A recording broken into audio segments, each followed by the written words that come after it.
All right. Marty Supreme. So we've all watched Marty Supreme by now, right? Right?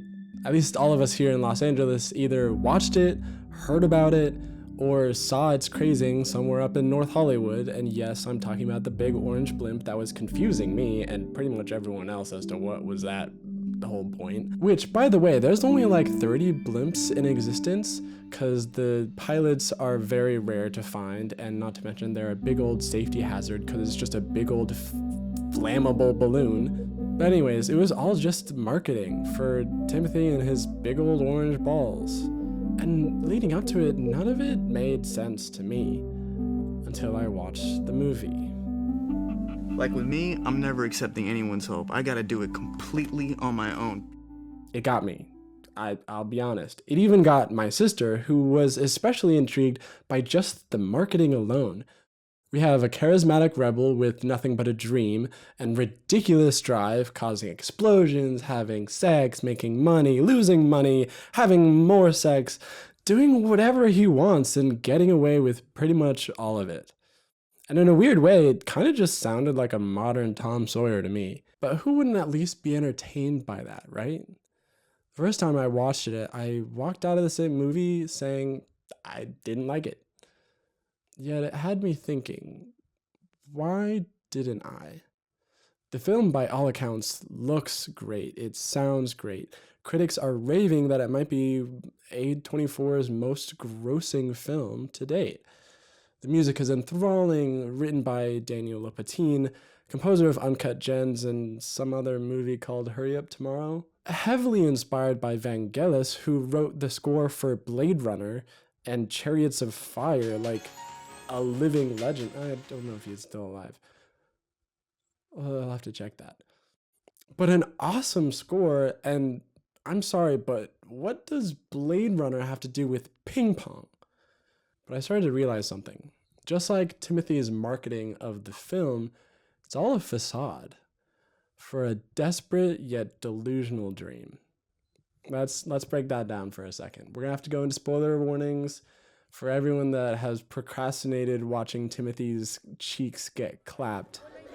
This is my part. This is my part. 207. What the fuck are you doing? Are you out of your mind? Let's speed through the whole plot here. All right. Marty's a shoe man, makes out with this girl named Rachel. Sperm. Now pay close attention to that ham, because it's not the last time you're going to see that ham in the story.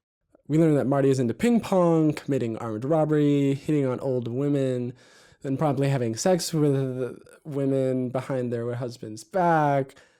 I mean, who even asked for 3 sex scenes with Gwyneth Paltrow? Actually, don't answer that question. I've been to her New Year's Eve parties. I don't want to know. Okay, and then he loses to this deaf ping pong player. Then he plays for the Harlem Globetrotters, which he didn't want to. He says that it's oh no, Rachel is pregnant.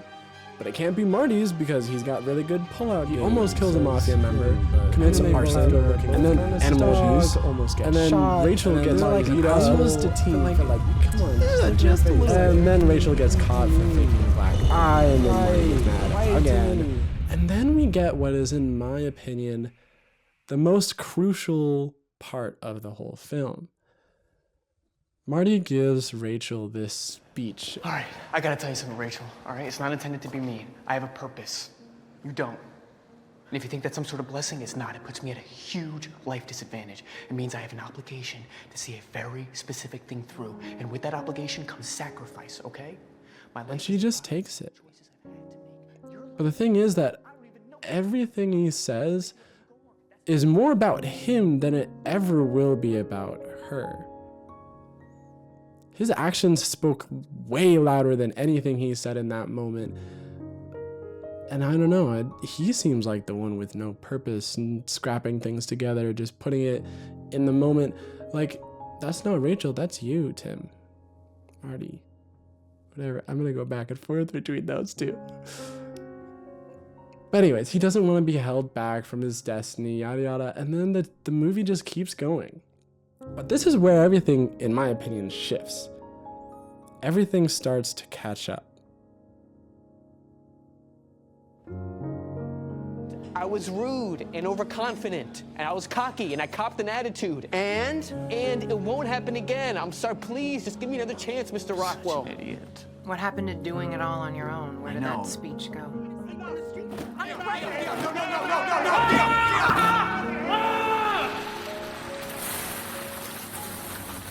And this is where the delusion really starts to come in.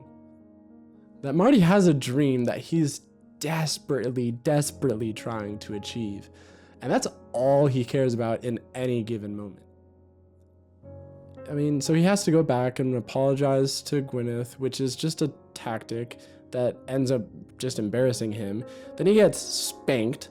Then there's the kidnapping, the shootout, people die, and Tim just casually goes to Tokyo, almost kisses a pig. He beats a deaf man in ping pong, like, whoopee, you did it. And then there's the baby, the sperm. We'll come back to that, okay? First, let's break down everything that's happened in the film so far. We really just get a front row seat to see how far one person will go to make their dreams a reality. Putting everything on the line, riding that thrill toward success, scraping things together when it all inevitably crashes and burns, and just maintaining this perfect level of bravado and success. But then we have every other character seeing through the mask. His mom, Mr. Rockwell, and Rachel and Mrs. Rockwell tell Marty exactly what he is. He's not a boy wonder, nor a ping pong god. He's a self-centered narcissist. Shut yourself, you narcissistic prick! Don't touch me! And that's why I, and probably a lot of others, didn't like the film. No one wants to root for the protagonist. Yet, what had me thinking was every aspect creatively of the film was rooting for Marty. Take the music, for example. If you just isolate the soundtrack itself from the film, you get a very different narrative. Which, quick side note, if you look at any soundtrack for any film ever, it's hilarious to me how they're named, because they're so blunt, using one or two words. But then every now and then you'll get like a special one that's named something crazy like Holocaust Honey. What do you mean, Holocaust Honey? Ironically, that is like actually my favorite cue from the film, because it doesn't sound like it should be in a ping pong movie. You have a really good mix of rich 80s synths, jazz, a choir. Like, excuse me, the music did not have to go this hard. So go listen to like these tracks specifically. Endo's Game, Mensch, The Necklace, and Force of Life. And tell me if those at all make you think of Timmy with a ping pong paddle. Because to me, it feels like the jungles of Akira, like futuristic cities, Ghost in the Shell, Blade Runner, not ping pong. And on top of all of this, music that's like supporting Marty as he, gets the girl. He has these little moments of tension where it's like, will he win the match? All of it is supporting him. And then we look at the cinematography, the composition, the lighting, all stellar.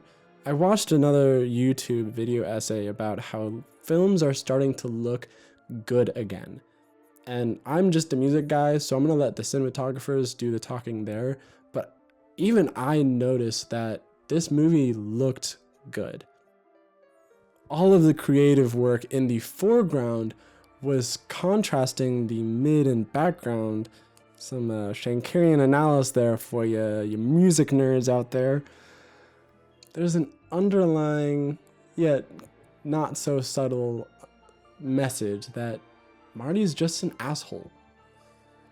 And it's based on a true story, so surprise, assholes exist. They walk among us, committing crimes, joking about Auschwitz, committing arson, or, getting away with essay and poorly redacting, incriminating files, and then still maintaining their positions of power. Anyways, Back to the point. This movie upset me. And I feel like it should upset you too. But what if that's the goal? Mission accomplished.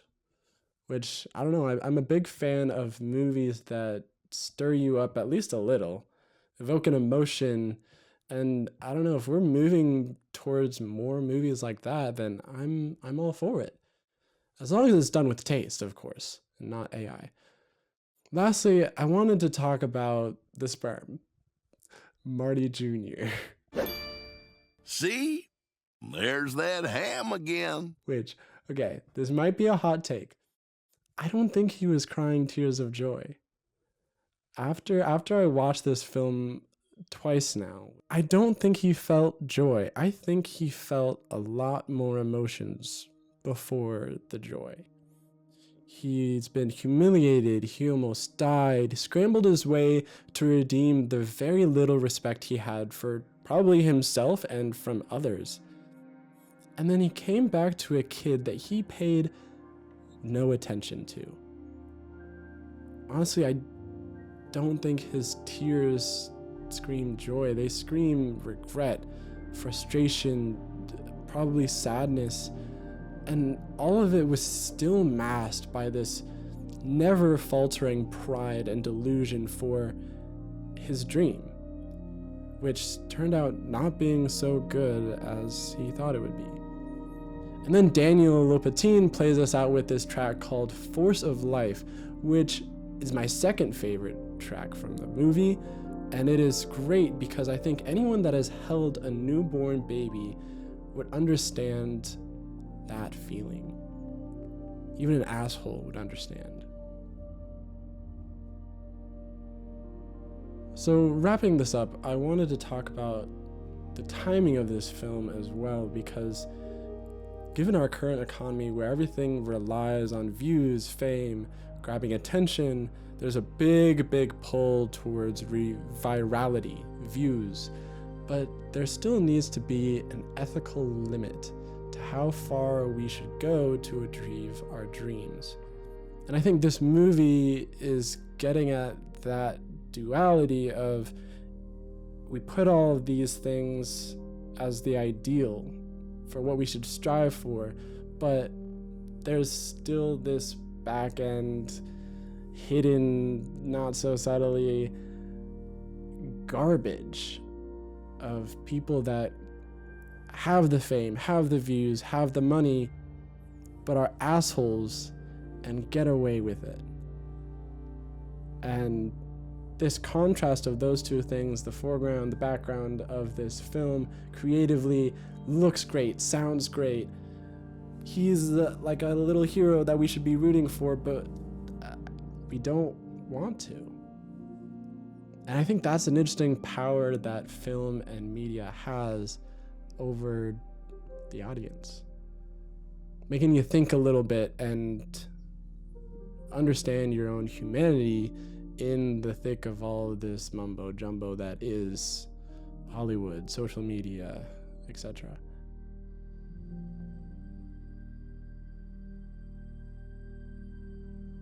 But I don't know, that's just my thoughts. Let me know your thoughts in the comments below. If you watched it, what do you think? Did you hate it? Did you like it? If you haven't watched it, why are you still here? Go watch it. Like, I just spoiled so much for you. But I'm going to be doing a lot more of these videos with games, movies, audio design, maybe some like pop albums even, who knows. So if you want to get in on all the reviews and little secrets on some games, follow for more. I'm going to be making these probably like every month, maybe 2 a month. I got a whole calendar made out. Like, we're gonna be putting in the work. As you can see, this setup is new. There's literally an iPad hanging from a tripod stand above my phone and a ring light. This is as much work as I've put into a video essay. So I hope you enjoy, and there's gonna be a lot more where it came from. So I'll see you in the next one. Peace. Things we do as creatives. If you know, you know. Not to mention, I'm sick.